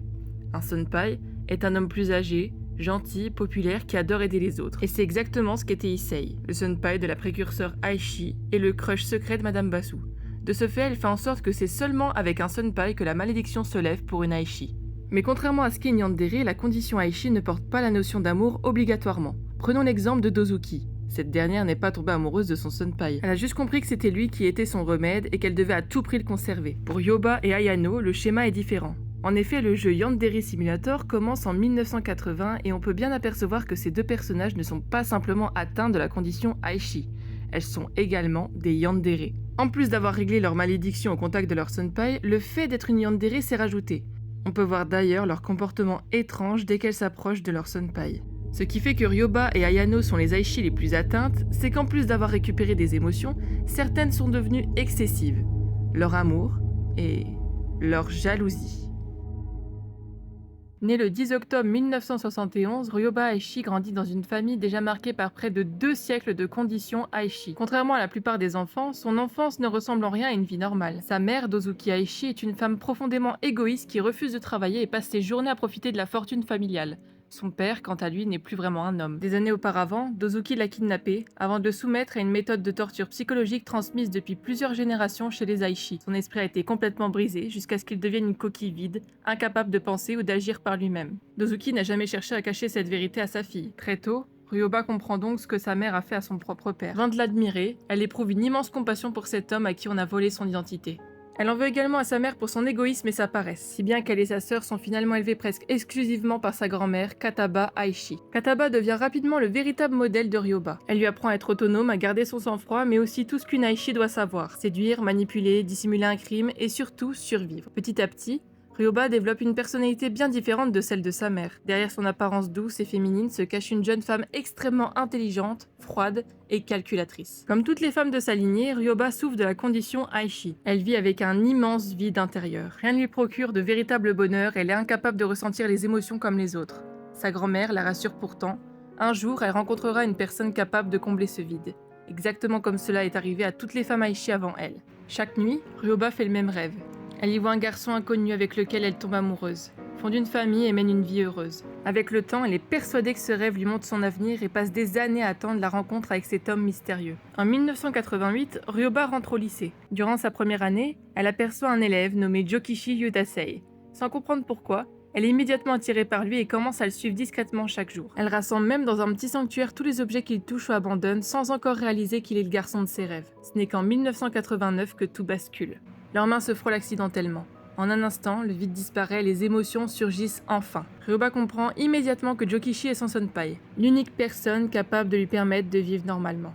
Malheureusement, une autre élève, Sumire Saitosaki, éprouve elle aussi des sentiments pour Jokichi. Ryoba prend alors une décision qui changera le reste de sa vie. Elle attire Sumire dans les toilettes du 3e étage et l'assassine. Même si elle parvient à effacer presque toutes les preuves, une élève l'aperçoit récupérer l'arme du crime. Une simple tache de sang oubliée suffit également à convaincre la police qu'un meurtre a eu lieu. L'affaire prend une ampleur nationale et attire l'attention d'un journaliste déterminé à découvrir la vérité. Après cette première erreur, Ryoba comprend qu'elle ne peut pas continuer à tuer aussi librement.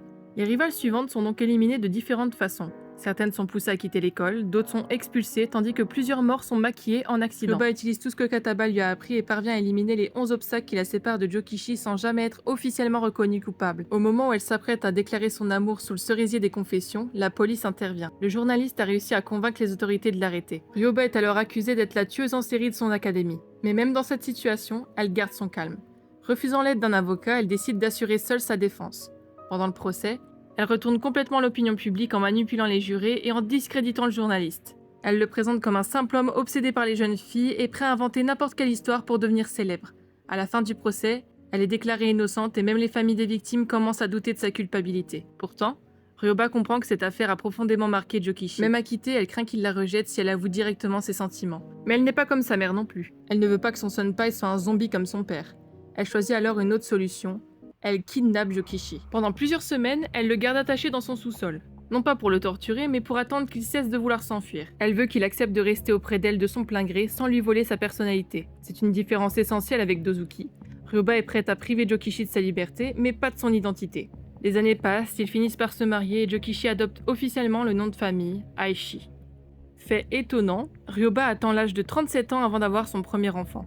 Alors que toutes les générations précédentes devenaient mères vers 20 ans, en 2008 naît finalement leur fille, Ayano Aishi. Ryoba connaît parfaitement la condition Aishi et comprend immédiatement que sa fille souffre du même mal. Comme sa grand-mère l'avait fait avec elle, elle lui explique qu'un jour elle rencontrera quelqu'un qui comblera ce vide. En revanche, elle respecte la promesse faite à Jokichi. Elle ne révèle jamais à Ayano les crimes qu'elle a commis dans sa jeunesse. Cela ne l'empêche pas de préparer discrètement sa fille.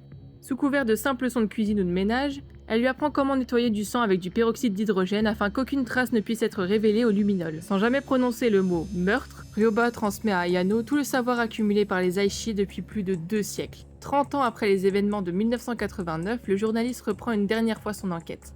Convaincu que Ryoba n'a jamais cessé de tuer, il recommence à la suivre.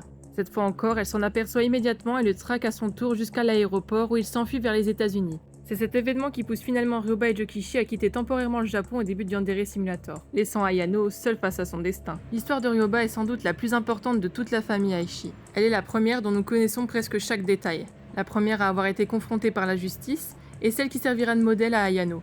Entre l'héritage sanglant de ses ancêtres et l'avenir de sa propre fille, Ryoba devient le véritable trait d'union entre 2 siècles de malédiction et l'histoire que le joueur vivra dans Yandere Simulator. Nous ne connaissons toujours pas son véritable prénom.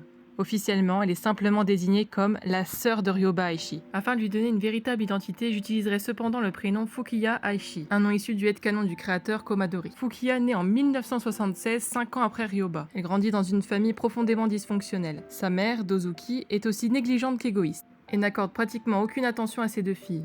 C'est donc Ryoba qui devient malgré son jeune âge la personne qui l'élève réellement. Elle veut offrir à sa petite sœur tout l'amour que leur grand-mère Kataba lui a donné et refuse qu'elle grandisse avec le même sentiment d'abandon qu'elle. Les 2 sœurs sont pourtant rapidement séparées. Ryoba poursuit sa scolarité à Burasa, tandis que Fukiya fréquente une école beaucoup plus ordinaire à Tokyo. Malgré cette distance, Ryoba continue de tout faire pour être un modèle pour sa petite sœur. Elle réussit même l'examen d'entrée d'académie, en partie parce qu'elle voulait devenir une grande sœur dont Fukiya pourrait être fière. Officiellement, c'est à peu près tout ce que nous savons. Le reste n'est que mon interprétation personnelle. À mes yeux, Fukiya est probablement l'Aishi qui souffre le plus de sa propre famille. Depuis sa naissance, elle voit son père vivre comme une coquille vide, privée de toute volonté par Dozuki.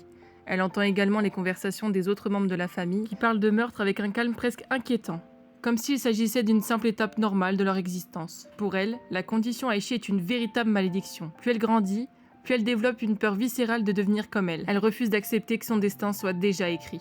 Alors que les autres Aishi attendent avec impatience le jour où elles rencontreront leur senpai, Fukiya redoute cet instant plus que tout. Elle s'enferme de plus en plus dans sa chambre. Elle évite les autres, elle refuse de créer de nouveaux liens. Son objectif est simple, retarder le plus longtemps possible cette rencontre qu'elle considère comme une condamnation. Cette attitude expliquerait parfaitement pourquoi entre 1989 et 1994, sa personnalité est décrite comme très proche de celle d'Okaruto. Une jeune fille discrète, renfermée, fatiguée et émotionnellement distante qui semble porter un poids beaucoup trop lourd pour son âge. Elle ne cherche même pas à vivre. Elle cherche simplement à ne pas devenir une Aishi comme les autres. Mais la condition Aishi ne laisse jamais le choix. À 18 ans, Fukiya rencontre finalement son senpai. Et en une fraction de seconde, tout ce qu'elle redoutait devient réalité. Le vide disparaît, les émotions apparaissent, le monde retrouve enfin ses couleurs. Elle comprend immédiatement que toute sa famille disait vrai. Elle est exactement comme elle. Malgré toute la haine qu'elle éprouvait envers cette malédiction, elle finit elle aussi par tuer afin de protéger celui qu'elle aime. C'est probablement le moment le plus tragique de toute son existence. Non pas parce qu'elle devient une meurtrière, mais parce qu'elle réalise qu'elle n'a jamais pu échapper au destin que sa famille portait depuis 2 siècles. Des années plus tard, nous retrouvons Fukiya sous une apparence totalement différente. En 2002X, elle est devenue enseignante. Sa personnalité n'a plus rien à voir avec celle de la jeune fille mélancolique qu'elle était autrefois. Elle est désormais froide, stricte et très disciplinée. Là encore, j'y vois une conséquence directe de son histoire. Après avoir compris à quel point il est facile de se laisser guider par ses émotions lorsqu'on est une Aishi, Fukiya aurait construit une carapace. En contrôlant chacune de ses émotions, en gardant constamment ses distances avec les autres et en imposant une discipline de fer à son quotidien, elle cherchera à ne plus jamais redevenir la jeune femme qui avait perdu le contrôle le jour où elle a rencontré son senpai. Finalement, je pense que Fukiya est peut-être l'Aishi la plus tragique de toute la famille. Elle a passé toute sa vie à lutter contre un destin qu'elle savait impossible à éviter. Tout comme sa mère, la sœur de Ryoba Aishi, la cousine d'Ayano ne possède toujours pas de prénom officiel. Afin de lui donner une véritable identité, je vais utiliser le prénom Yamara Aishi, un nom largement repris par la communauté. Yamara naît en 2007, un an avant Ayano. Sa naissance intrigue rapidement le reste de la famille. En effet, sa mère, tout comme Ryoba, n'a pas suivi le schéma habituel des Aishi. Alors que la plupart des femmes de la lignée fondent une famille quelques années seulement après avoir rencontré leur senpai, les deux sœurs attendent plus d'une décennie avant d'avoir un enfant. Pendant longtemps, certains membres de la famille pensent que ce choix pourrait avoir une conséquence directe sur la condition Aishi. Selon eux, attendre aussi longtemps avant de donner naissance à un enfant pourrait provoquer une forme beaucoup plus sévère de la maladie chez la génération suivante. L'arrivée d'Ayano semble d'ailleurs confirmer cette théorie. Contrairement aux générations précédentes, elle n'est presque totalement vide d'émotions. Exactement comme la toute première Aishi au début du 19e siècle. Et cette hypothèse s'effondre immédiatement lorsqu'on observe Yamara. Elle appartient exactement à la même génération qu'Ayano. Sa mère a attendu pratiquement le même nombre d'années avant d'avoir un enfant. Pourtant, les deux cousines n'ont absolument rien en commun. Là où Ayano paraît froide, distante et incapable d'exprimer la moindre émotion, Yamara est probablement l'Aishi la plus expressive de toute la famille. Elle possède une personnalité extrêmement affirmée, parle sans filtre, affiche constamment ses émotions et ne cherche jamais à cacher ce qu'elle pense. À elle seule, elle prouve que la gravité de la condition Aishi n'a aucun lien avec l'âge auquel une Aishi devient mère. Mais ce n'est pas ce qui la rend la plus inquiétante. Comme toutes les Aishi, Yamara a rencontré son senpai et a dû éliminer les personnes qui se dressaient entre eux. Cependant, là où la plupart des femmes de sa famille ne tuent que par nécessité, elle semble avoir développé un véritable plaisir à le faire. Avec le temps, elle devient une véritable experte dans l'art de commettre le crime parfait. Elle maîtrise tellement bien les techniques permettant d'échapper à la police qu'elle finit par développer une immense confiance en elle. Lors des réunions de famille, il lui arrive même de se vanter du nombre de crimes qu'elle a commis sans même jamais avoir été inquiétée par la justice. Certains Aishi trouvent cette arrogance agaçante, mais tous reconnaissent son talent exceptionnel. Cette confiance déborde également sur son caractère. Yamara déteste qu'on lui manque de respect. Chez elle, une simple insulte ou une remarque déplacée peut suffire à transformer quelqu'un en victime d'un accident particulièrement malheureux. C'est probablement la première Aishi connue à tuer non seulement pour protéger son senpai, mais aussi par pur intérêt personnel. Son apparence reflète parfaitement sa personnalité. Passionnée de mode alternative, elle mélange les styles gothique, punk et emo. Elle ne porte pratiquement jamais autre chose que du noir, du rouge ou du rose et accumule les accessoires, colliers, chaînes, ceintures, bracelets et vernis de différentes couleurs. Elle déteste tout ce qui est trop sobre ou trop symétrique, estimant que la perfection est ennuyeuse. Malgré ce caractère parfois insupportable, Yamara entretient de bonnes relations avec le reste de sa famille. Elle rend régulièrement visite aux autres Aishi et adore donner des conseils que personne ne lui demande. Elle s'est même proposée à plusieurs reprises pour apprendre à Ayano comment tuer efficacement et surtout comment ne jamais se faire attraper. Jusqu'à présent, Ayano a toujours refusé ses offres, mais maintenant qu'elle a rencontré son propre senpai, il est fort possible qu'elle finisse un jour par demander de l'aide à celle qui est sans doute la criminelle la plus expérimentée de toute sa génération. Parmi toutes les Aishi, il y en a une dont on ne sait presque rien, l'American Aishi. Officiellement, nous savons seulement qu'elle est née en 2008, la même année qu'Ayano, et elle est l'arrière-arrière-petite-fille d'Arisa Aishi, faisant d'elle une descendante directe de la branche américaine de la famille, cette branche étant la descendante de la branche Seconde Guerre mondiale ou la branche soldat. Appelez-la comme vous voulez. Son prénom n'a jamais été révélé, mais d'après certaines notes de Yandere Dev, ça pourrait être Arisaka, Owa ou Miroku. À mon avis, elle grandit dans une famille qui connaît déjà parfaitement la condition Aishi. Contrairement à Ayano, personne ne lui a caché la vérité. Depuis son enfance, elle sait qu'un jour, une personne fera disparaître le vide qu'elle ressent. Mais elle sait aussi que toutes ses ancêtres sont devenues des meurtrières à cause de cette même sensation. C'est pourquoi je pense que l'American Aishi passe toute son adolescence à essayer d'échapper à ce destin. Et il y a une autre théorie qui me paraît très crédible. Yandere Dev a déjà expliqué que rien n'oblige une Aishi à tomber amoureuse d'un homme. La condition Aishi ne choisit pas un sexe. Elle crée simplement une dépendance envers la première personne capable de combler ce vide. De plus, avec l'étude de l'arbre généalogique Aishi que nous verrons en détail dans une vidéo spécifique, Yandere Dev a fait une liste de tous les types d'Aishi qu'il existait et a écrit que l'une d'entre elles avait un senpai du même sexe. Je pense donc que l'American Aishi pourrait être la première Aishi connue à tomber amoureuse d'une femme senpai. Ce serait une excellente manière de montrer que la condition Aishi ne dépend pas du genre, mais uniquement de cette obsession maladive. Lorsqu'elle rencontre enfin son senpai, le vide disparaît comme toutes les autres Aishi. Pourtant, elle refuse de suivre les traces de ses ancêtres. Plutôt que de tuer ses rivales, elle tente d'utiliser la manipulation, les mensonges ou les réseaux sociaux pour les éloigner. Mais plus le temps passe, plus elle comprend une chose. Le véritable ennemi n'est pas la personne qui menace son couple, c'est la condition Aishi elle-même. À mes yeux, l'American Aishi pourrait devenir l'Aishi qui répond enfin à la question que toute la famille se pose depuis plus de 2 siècles. Peut-on aimer sans devenir un monstre? Ou la condition Aishi finit-elle toujours par prendre le dessus? Ayano Aishi est sans aucun doute le membre le plus célèbre de toute la famille. C'est elle que nous incarnons dans Yandere Simulator et à première vue, son histoire semble identique à celle de toutes les autres Aishi. Depuis sa naissance, Ayano souffre de la condition Aishi. Comme ses ancêtres, elle grandit incapable de ressentir de véritables émotions. Le monde lui paraît vide, sans saveur, jusqu'au jour où elle rencontre celui que les Aishi appellent leur senpai. En un simple contact, tout change. Les couleurs semblent plus vives, les sons prennent enfin un sens et pour la première fois de sa vie, Ayano ressent quelque chose. Aux yeux des autres élèves, son comportement devient rapidement inquiétant. Elle observe son senpai de loin, semble complètement obsédée par lui et semble vouer un culte autour des objets personnels qu'elle a pu voler aux garçons. C'est avec ce genre de comportement que les élèves en ont déduit qu'elle était une yandere. Et d'ailleurs, ils la surnomment Yanfan. Mais en réalité, Ayano n'est pas une simple yandere. Elle est peut-être le personnage le plus important de toute l'histoire de la famille Aishi. En effet, sa famille encore en vie s'interroge sur elle. Son arrière-arrière-grand-mère trouve qu'Ayano est un cas particulièrement inquiétant malgré qu'elle pensait tout connaître sur la condition Aishi. C'est d'ailleurs assez dommage que la première Aishi soit décédée très longtemps avant l'arrivée d'Ayano, car ces deux femmes se ressemblent énormément. Tout semble indiquer que l'histoire d'Ayano est en train de reproduire celle de la précurseur Aishi, presque 2 siècles plus tard. Les parallèles sont nombreux. Tout d'abord, la précurseur Aishi était guidée par une femme jouant exactement le même rôle qu'un Fo-chan. C'est cette mystérieuse informatrice qui l'a poussée à partir sauver Issei et qui l'a menée jusqu'à Madame Basu. Aujourd'hui, Ayano possède elle aussi sa propre Fo-chan, une jeune fille qui lui fournit des informations, des services et l'aide à éliminer ses rivales. Une coïncidence ? Le début d'un nouveau cycle, ou bien la fin d'un questionnement datant de 200 ans. Un autre parallèle troublant. La précurseur Aishi entretenait un lien étroit avec le surnaturel. Son aventure l'a conduite à combattre les démons, à rencontrer Banko Tsuko, et finalement à affronter Madame Basu, le démon le plus puissant de son époque. 2 siècles plus tard, Ayano étudie exactement dans cette même école où vivent encore des êtres surnaturels. Parmi eux se trouvent Sakyu et Inkyu Basu, les filles de Madame Basu. Sans même le savoir, Ayano côtoie chaque jour les descendantes de celle qui est à l'origine de la malédiction de sa famille. Et ce n'est pas tout. La précurseur Aishi est celle qui a enfermé Madame Basu sur le cerisier d'Académie grâce au briseur de cœur. Aujourd'hui, c'est encore Ayano qui découvre cette grotte secrète. Elle est littéralement la première Aishi depuis plus de 200 ans à retrouver l'endroit où repose celle qui a maudit sa lignée. Comme si l'histoire voulait absolument la ramener à son point de départ. Aussi, pour revenir à Banko Tsuko, quand on va en ville à son stand de bento, elle nous en propose un qui nous donne un rêve qui nous montre l'origine des Aishi, où on y voit la précurseur Aishi combattre Madame Basu. Encore une fois, à part la précurseur Aishi, seul Ayano a rencontré Banko Tsuko. Les ressemblances continuent. La toute première véritable Aishi née en 1800 ignorait totalement ce qu'elle était. Abandonnée dès sa naissance, elle ne savait rien de la condition Aishi ni de son origine. Ayano vit exactement la même situation. Contrairement à Ryoba qui connaît parfaitement l'histoire de sa famille, Ayano grandit totalement dans l'ignorance. Son père, Jokichi, refuse que Ryoba lui révèle les crimes qu'elle a commis ou même l'existence de la condition Aishi.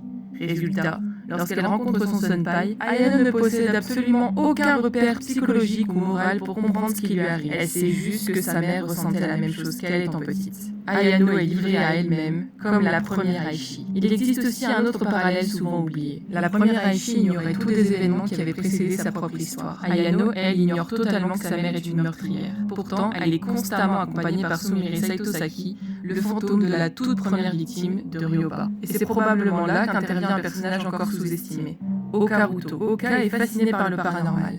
Elle affirme pouvoir communiquer avec les esprits et s'intéresse aux phénomènes occultes. Si quelqu'un est capable de voir Sumire ou de comprendre pourquoi son fantôme hante encore l'Académie, c'est probablement elle. Autrement dit, Oka pourrait être la première personne capable de révéler à Ayano que sa propre mère est responsable de la mort de cette jeune fille. Enfin, impossible de ne pas évoquer la Psycho Corporation. Ryoba entretenait déjà un lien étroit avec cette famille à travers les événements de 1989. Aujourd'hui encore, Ayano évolue sous leur influence. L'Académie leur appartient, mais Gami Saiko semble connaître sur le bout des doigts les Aishi et toute la famille Saiko paraît préparer quelque chose depuis des années. Une nouvelle fois, les mêmes pièces semblent se remettre en place. Et c'est précisément pour cette raison que je pense qu'Ayano n'est pas seulement l'héroïne de Yandere Simulator. Elle est peut-être la fin du cycle. Depuis plus de 2 siècles, les Aishi savent vivre avec leurs conditions. Elles savent qu'un Senpai comblera leur vide, elles savent qu'elles feront tout pour le protéger, mais une seule chose leur échappe encore. Pourquoi ?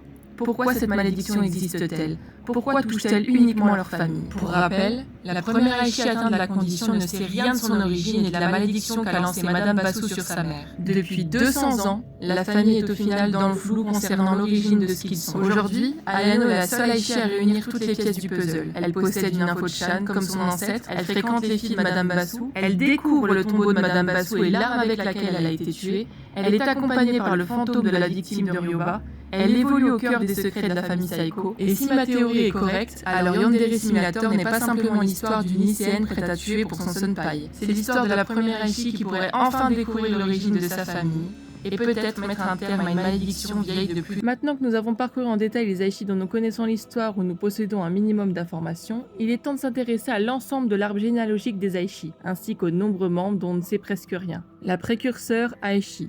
Tout commence en 1779 avec Beldere Aishi, surnommée la précurseur Aishi. Elle est la matriarche de toute la famille Aishi mais ne possédait pas encore la célèbre condition Aishi. Malgré cela, elle est à l'origine de toute la lignée. Elle donna naissance à une fille en 1800 connue simplement sous le nom de la première Aishi. La première Aishi. La première Aishi est le tout premier membre de la famille à développer la condition Aishi, cette anomalie qui caractérisera ensuite toute sa descendance. Elle eut 3 filles. Chacune donna naissance à une grande branche de l'arbre généalogique. La branche de la scie, la branche de l'épée qui deviendra plus tard le clan ninja, et la branche du ciseau, la branche de la scie. La branche de la scie est de très loin la plus importante et la plus développée. Elle compte actuellement 11 générations et rassemble la majorité des personnages connus de la famille Aishi. C'est notamment dans cette branche que l'on retrouve Ayano, Ryoba, Dozuki, Kataba, Azebiki, Kugi, Iki, Kijose, Oga, Sameba et Aneiki. Tous les membres de cette branche portent des noms inspirés de l'âme de scie, à l'exception d'Ayano. Avec le temps, cette branche se divisa elle-même en plusieurs sous-branches. La branche couture, également appelée branche des ouvriers du textile. Cette branche fut fondée par la sœur cadette de Kijose Aishi. Contrairement à la plupart des autres branches, elle ne s'est pas spécialisée dans le combat ou le meurtre, mais dans l'industrie textile. Son objectif principal est de maintenir l'entreprise familiale jusqu'à l'époque moderne. Les boutiques de cette famille portent des noms inspirés d'outils de couture, de matériaux textiles. La branche Seconde Guerre mondiale, américaine ou soldat. Cette branche compte 4 générations. Elle fut fondée par Arisa Aishi, ses descendants vivent aujourd'hui aux États-Unis, où se trouve notamment l'American Aishi. Tous les membres portent des noms inspirés d'armes à feu. Les membres nés au Japon reçoivent des noms d'armes japonaises, Arisaka, Owa, Miroku. Aux États-Unis reçoivent des noms d'armes américaines. La branche de la sœur de Ryoba. Cette petite branche ne compte que 2 générations. Elle descend de la sœur de Ryoba Aishi. C'est dans cette branche que se trouve la cousine de Ryoba et la cousine d'Ayano. La branche de l'épée, devenue le clan ninja. La deuxième fille de la première Aishi se nommait Katana Aishi. Nous ne connaissons pratiquement rien d'elle hormis son apparence. Sa branche, appelée à l'origine branche de l'épée, évolua ensuite pour devenir le célèbre clan ninja. Cette branche ne compte que 3 générations avant de disparaître complètement. Une Aishi de cette lignée réalisa que les capacités qu'elle utilisait pour obtenir son senpai faisaient d'elle une espionne et une assassine idéale. Elle devint alors ninja. Elle forma ensuite plusieurs enfants aux arts du ninjutsu. Ses descendants créèrent un clan ninja extrêmement prospère qui survécut pendant plusieurs générations. Ils étaient cependant si doués pour rester dans l'ombre qu'ils ne furent jamais mentionnés dans les livres d'histoire. Tous les membres de cette branche portent des noms inspirés d'épées. Le clan disparut entièrement lorsqu'un événement inconnu provoqua la mort simultanée de tous ses membres à la fin du 19e siècle. La branche ciseau, également appelée branche des tisserands, branche du défi du destin. Cette branche fut fondée par Asami Aishi, 3e fille de la première Aishi. C'est également celle dont nous connaissons le moins les membres. On y retrouve notamment Asami Aishi, l'Aishi de l'ère Meiji et l'Aishi déguisé en homme. Tous portent des noms inspirés d'outils de coupe, principalement des ciseaux. Tachi Basami, Itokeri Basami, Nijiri Basami, Ueki Basami, Shori Basami. Le thème central de cette branche est de couper le fil rouge du destin, le fil imaginaire reliant une rivale au senpai du Aishi, comme illustré dans la Yandere Vision. La plupart des femmes de cette branche avaient 2 filles. L'une poursuivait la lignée principale, l'autre mourait tragiquement avant de pouvoir créer sa propre branche. Les membres de cette famille ne remarquèrent jamais cette étrange répétition du destin. Parmi la branche du ciseau se trouvait une Aishi faussement accusée de sorcellerie au 19e siècle, il pourrait s'agir d'Asami Aishi. Une Aishi dont le senpai mourut peu après leur rencontre, la poussant au suicide. Une Aishi dont le senpai était un tueur en série. Une Aishi qui fut la première de la famille à porter un uniforme scolaire de style marin dans les années 1910. Une Aishi dont le senpai se avant qu'elle ne puisse le conquérir, une Aishi confrontée à une rivale surnaturelle, vampire, sorcière ou succube, ainsi qu'à un rival masculin sans jamais comprendre la véritable nature de son ennemi, une Aishi mariée à un officier de police, une Aishi dont le senpai était déjà fiancé, ce qui la poussa à assassiner sa fiancée avant de le séduire, une Aishi dont le senpai possédait un casier judiciaire, une Aishi assassinée par son propre senpai, une Aishi manipulatrice qui faisait commettre tous ses meurtres par d'autres personnes, une Aishi poursuivie par un senpai extrêmement romantique, une Aishi ayant eu un enfant avec son senpai avant de mourir prématurément, laissant celui-ci élever seul leur enfant, et le tout premier Aishi masculin connu pourrait également appartenir à cette branche. A l'origine, cette branche devait s'appeler la branche Forgeron, avant que Yandere Dev ne change finalement son nom par branche des ciseaux. Enfin, plusieurs Aishi sont connus uniquement grâce à quelques anecdotes ou informations isolées, sans qu'il soit possible de les rattacher avec certitude à une branche précise. Une Aishi tuée par l'une de ses rivales, une Aishi surprise en train de commettre un meurtre puis exécutée ou emprisonnée, une Aishi rejetée par son senpai qui tua celui-ci avant de se suicider, une Aishi ayant refusé toute violence et utilisé uniquement des méthodes non létales, une Aishi n'ayant jamais rencontré de senpai et morte seule, sans jamais ressentir d'émotion, une autre Aishi n'ayant jamais trouvé de senpai mais ayant accepté un mariage par simple commodité, restant indifférente envers son mari et ses enfants, une Aishi a vécu plus longtemps que Jeanne Calment, devenant la personne la plus âgée de l'histoire, une Aishi dont le senpai était une femme mais qui dut épouser un homme à cause des normes sociales de son époque, une Aishi travaillait dans un Osen, une Aishi utilisait la technologie à son avantage, une Aishi fut profondément bouleversée après avoir été trompée par son senpai. Au fil des générations, plusieurs branches disparurent entièrement. Soit parce que leur unique descendante mourut, soit parce qu'elle fut arrêtée ou échoua à obtenir son senpai. Au total, il est estimé qu'environ 50% des Aishi n'ont jamais réussi à s'emparer de leur senpai, mettant ainsi fin à leur propre lignée. C'est d'ailleurs la fin de cette longue série concernant en détail toute la famille Aishi. La version longue sera disponible ce soir sur YouTube et c'est avec plaisir que je continuerai à parler d'autres personnages ou familles dans Yandere Simulator. Cette vidéo sur les Aishi est terminée, mais les vidéos sur les personnages de Yandere Simulator ne l'est sûrement pas. La prochaine qu'on va attaquer est d'ailleurs la famille Saiko.